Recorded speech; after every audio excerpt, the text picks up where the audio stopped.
어, 오늘 오전까지 비가 왔습니다. 어젯밤에 상당히 많이 왔는데요. 비 맞고 상당히 많이 자랐어요. 예쁘죠? 근데 지금 요 위에 풀이 많이 났었는데, 지금 여기 보면은 풀 이렇게 뽑아주고 있습니다. 이게 여름철에 여기도 다 뽑아줬는데, 또 눈에 안 띄는 게 있네. 여름철에 이제 생석회 있죠, 생석회. 그걸 뿌려가지고 섞죠. 흙을 막 섞어주고, 그리고 이제 투명 비닐 있죠. 그걸 덮었습니다. 그래가지고 흙을 그냥 따글따글 볶아버린 거죠. 이렇게 뽑아낸 겁니다. 이렇게 뽑아낸 거죠. 그래가지고 이제 풀씨를 이제 삶아버리는 거죠. 그러고 나서 이제 여름 지나고 이제 거름을 하고 9월 26일에 씨를 뿌렸습니다. 그렇게 하면 이제 풀이 좀 덜 납니다. 만약에 그걸 안 하고 그냥 바짝만 해갖고 심었죠. 그러면 이게 풀이 이 양파보다 한 3배 이상 커 있습니다. 근데 양파가 안 보여요. 그러니까 그 양파 씨를 부을 때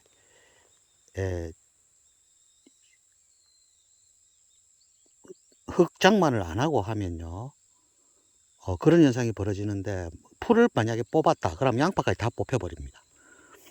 그 옛날에는 처음에 모르고 그냥 바짝만 해가 씨를 뿌렸는데, 풀이 자라니까요, 풀 뽑으니까 양파 다 뽑혀가지고 양파를 건질 수가 없었어요. 그냥 다 망칩니다. 그러니까 반드시 여름에 그 토양 처치를 하고 많이 뽑아줘. 엄청 많이 옆에 요것도 이제 뿌리 내리면 살거든요. 그래 대충 이렇게 해놨습니다. 그리고 나서 이제 칼처럼 된 거 이런 거 있죠. 이런 걸로 이 옆에는 이렇게 슥슥 긁어주는 거죠. 안 그러면 이거 제초제 쳐야 됩니다. 제초제 많이 치죠 이거. 제초제 안 치려면 여름에 그렇게 처치를 하세요. 여기는 바글바글 이제 이쪽까지는 했거든요. 지금 이제 비 오고 나서 하는 이유가, 비 오고 나면 이게 잘 뽑혀요. 그래서 이제 비 오고 나서 뿌리가 좀 잘 뽑힐 때, 그때 하는 거죠. 풀하고 이게 구분이 잘 안 돼가지고. 쪼그리고 앉아서 하니까.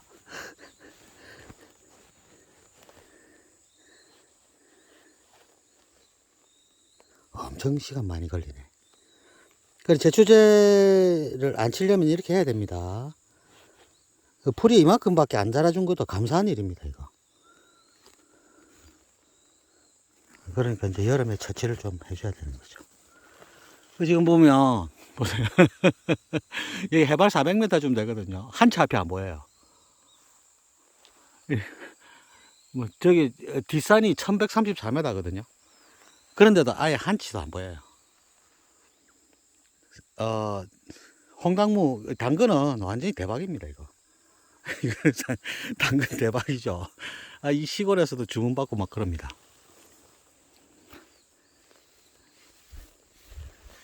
그리고 요렇게. 이거 맛이 수북하네. 그래, 이제 이게, 아이고, 지렁이. 크다, 이. 뭐, 버글버글합니다, 지렁이가. 밭 같은데 지렁이 많을 것 같죠? 저거, 토양살충제 한 번만 딱 쳐버리면 다 죽어버립니다, 저거. 없어요. 토양살충제 이런 거 치면.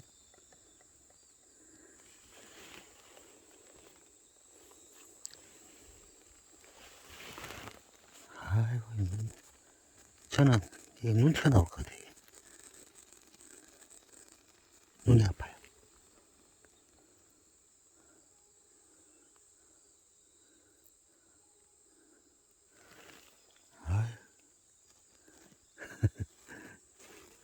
그래도 올해는 양파 좀 건지겠습니다. 이거는 적양파입니다. 적양파. 이제 요렇게 돼 있던 게 이제 요렇게 되는 거죠. 요렇게. 정말 예쁘게 잘 뽑았죠. 제법 긴데 제법 깁니다 이거. 이제 요만큼 남았습니다. 어휴, 정말.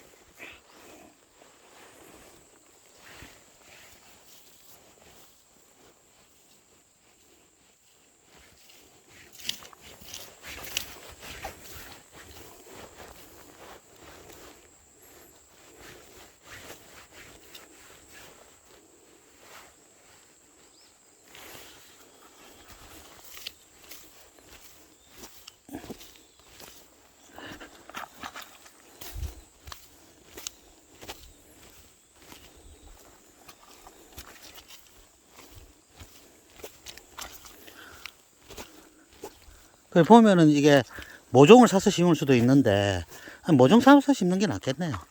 이게 상당히 아유 지렁이.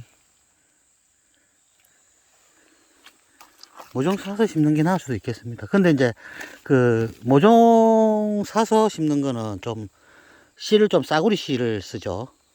그래서 이제 저는 맛있는 거, 맛있다고 소문난 거 그런 것만 심는 거죠. 근데 작게 심을 때는 이거 별 차이는 없거든요. 비싸고 안 비싸고 이게. 근데 차이는 많이 납니다. 가격 차이가. 뭐 수십만 원짜리도 있고 이렇거든요. 그래서 또 앉아가지고 이제 뽑는 거죠.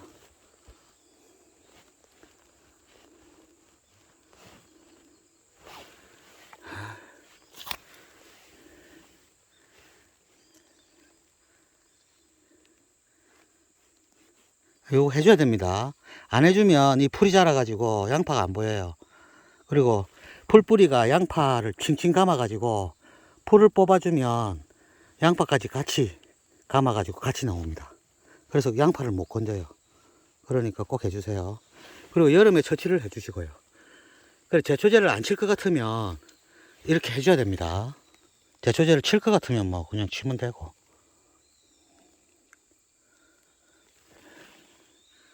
그럼 이거 하고 나서 또 다른 거 심을 거거든요. 빼고 나서 뭐 잔파라든지 이런 거 꼽아 놓을 거 내년에 봄에 빼먹어야 되니까. 그러니까 여기에 제초제를 못 치는 거죠. 저는 모든 우리 밭에 만들어 놓은 두둑은 이거 전부 보세요. 두둑이 후들들하죠. 50을 목표로 합니다. 50을 기본 그러면 깔아앉고 이러면 40 정도 됩니다. 왜 이렇게 높게 하냐 하면 비가 어마어마하게 올 거기 때문에 그렇습니다. 비가 어마어마하게 옵니다. 태양을 일단 그 지구가 가까이 돌고 있는 것 같거든요. 그러다가 빙하기가 오겠죠. 그런 게 이제 조선시대에도 있었고 실록에 그렇게 적혀 있다더라고요. 빙하기, 소빙하기적인 특징들이 막 기록되어 있단 말이죠. 그러니까 앞으로 한 10년 정도 이렇게 보고요. 앞으로 한 5, 6년, 한 5년 가까이 온 것 같은데 자꾸 더워진 게. 이게 하루하루 그 작물 키우다 보면 하루하루 이렇게 민감하게 보기 때문에 느껴져요, 그게. 그래, 앞으로 이렇게 될 것이다. 물도 부족해질 것이고, 물 주기도 힘듭니다, 지금. 농업 정책은 이제 그, 전통적인 사고방식으로는 농업 정책 하는 것마다 다 실패할 겁니다. 아마.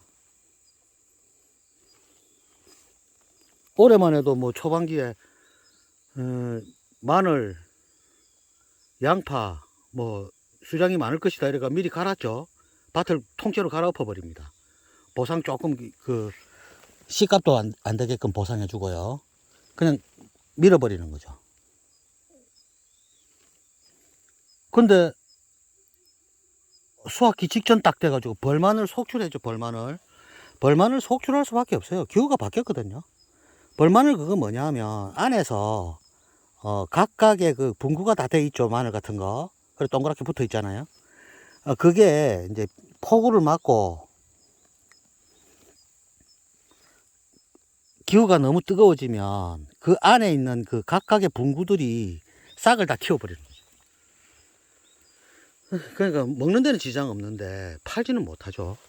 이제 그 벌마늘 속출해 버렸잖아요. 그리고 쌀 보세요, 쌀.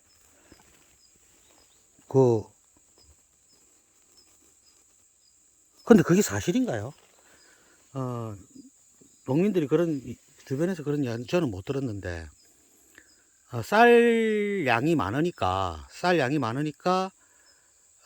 논이 많죠?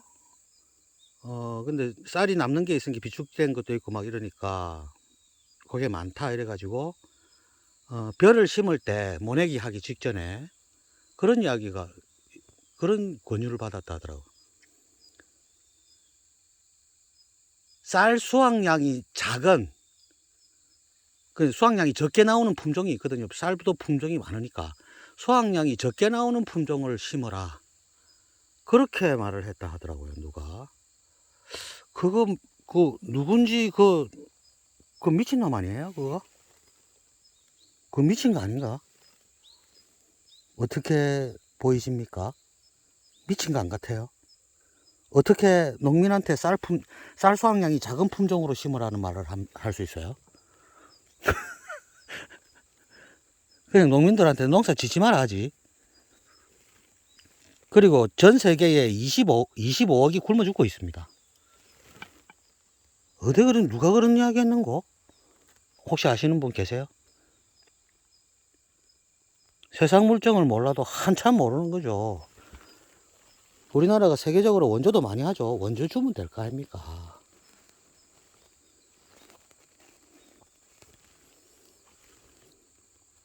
모자라는 거는 큰 문제죠. 남는 게 낫죠. 그리고 이제 이제는 외식 같은 거 잘 안 하죠, 사람들이. 그럼 집에서 많이 먹게 돼요.